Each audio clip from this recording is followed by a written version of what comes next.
From a very early age, I loved stories. I loved to listen to stories. I loved to tell stories. I loved to be in the story. But it wasn't until 1998 that I learned the power of the story. It was when I joined an SA. And I became part of an organization that taught me that stories help to cement and connect your message with the audience. And my mentor, Chris Clark Epstein, said to me, watch great speakers and you'll see great storytellers. And so I did. And my favorite speaker of all, probably the best storyteller in the world, is Dr. Maya Angelou. And so I started watching Maya Angelou. In fact, I've seen her speak in person about 6 times. And every single time had that same impact. If you've ever heard Maya Angelou speak, you know that you have no choice but to listen. She has such presence. But it's not just the presence. It's not just the stories and the message and the poems and the music. It's the authenticity. There is no one I know who is more comfortable in her own skin than Maya Angelou. And so one of the things that I discovered is we have to be comfortable with who we are. We have to be authentic if we want our stories to really land. Now, if you've watched Maya, if you've read her books or seen her speak, you know that it has been a journey for her to get comfortable in her skin. We all have to take that journey. We have to get so comfortable that when we deliver, no matter what we're delivering, we're authentic, we're real, and we have that ability to connect to our audience through those authentic stories. That's what Maya Angelou did for me. Now, one of the other things that I love about great storytellers is they use their energy. And the person that best epitomizes great energy was a guy named Joe Rifkin. When my brother would walk into a room, you knew it. Now, some of you in this room know me, and you think, well, that's true of you. Not like Joe. When Joe got to meet you, you were immediately influenced to do something different. You were immediately inspired, no more so than his son, Jack. Joe and Jack were not only father and son, they were best friends. They were buddies. And you can tell the influence Joe had on Jack because he's such a great young man today. But I want to take you back to 2003, December. We're all in Florida visiting my parents and my grandparents.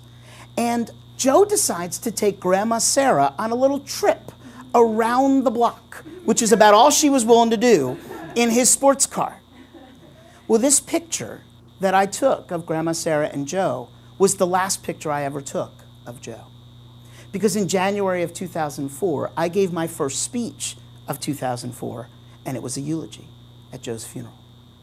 Interestingly enough, that was also the time that I did my first coaching session of 2004, when I helped Jack write and deliver his eulogy of his father, his best friend. And you could tell from that moment, when he was standing there in front of hundreds and hundreds of well-wishers, that this young man had grown up, that he was his father's son in every sense of the word. Well, that was a difficult time for me. And I had a hard time finding my energy. And without energy, you can't tell good stories, and you can't be a good speaker. And so I found that I needed to rely on my family, but my family doesn't live in Dallas. My family's not around me all the time. So I created a new family. It's what I call my core 6. It's Eloise and Dean and Eric and John and Doug and Amy. They are my core 6. They are the rest of my family. And anytime they need something, I'm there for them. And anytime I need something, they are there for me. And luckily, when Eloise got married, we were all there. And we all got to celebrate together. But if you don't have that support, if you don't have people that can help you find your energy when your energy is lacking, you're going to have a very hard time using your authenticity and creating your passion. Because without the passion, the stories don't work. And there is no more passionate group of people than the National Speakers Association. You discover it the moment you walk in the room. I discovered it when I first walked in the room. When people like Peggy Collins introduced herself to me and said, "You belong here." When Marcia Zeidel said to me, "You have such great passion and energy, I would like you to serve on my board of directors." And I did. And she said to me, "I think that there will come a time when you yourself will be president of this chapter." And I was. And luckily for me, when you're president, you get to pick your theme. And my theme was passion for the platform. In fact, I had a board of directors, and excuse me, current board, but I had a board of directors like none other. They were passionate and authentic and full of energy and full of wisdom, and they helped me thrive in front of an audience. And then I got the chance to be the dean of the Speakers Academy with two amazing groups of young speakers who, many of whom have become much better than I am today. But I got a chance to do what Joe Charbonneau says, to give, give, give before you get. And because of that, I was honored with the Charbonneau Award. And as you notice in the picture, my family is there. Not just my biological family, but my core six. Thanks to Susan Gatton, knowing that that's who I wanted there when I would get the top award of this chapter. You've got to share your passion. We do it every day in every story we tell.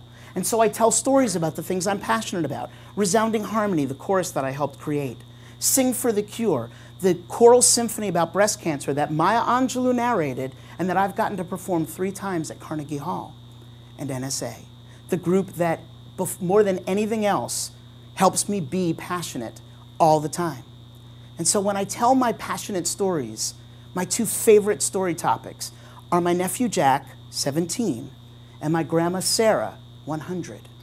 And every time I tell those stories, I remember what I've learned about stories. That there should have been one more slide. That I must be authentic, energetic, and passionate. And when you do that, your stories will hit the mark every time, and your speaking will be brilliant.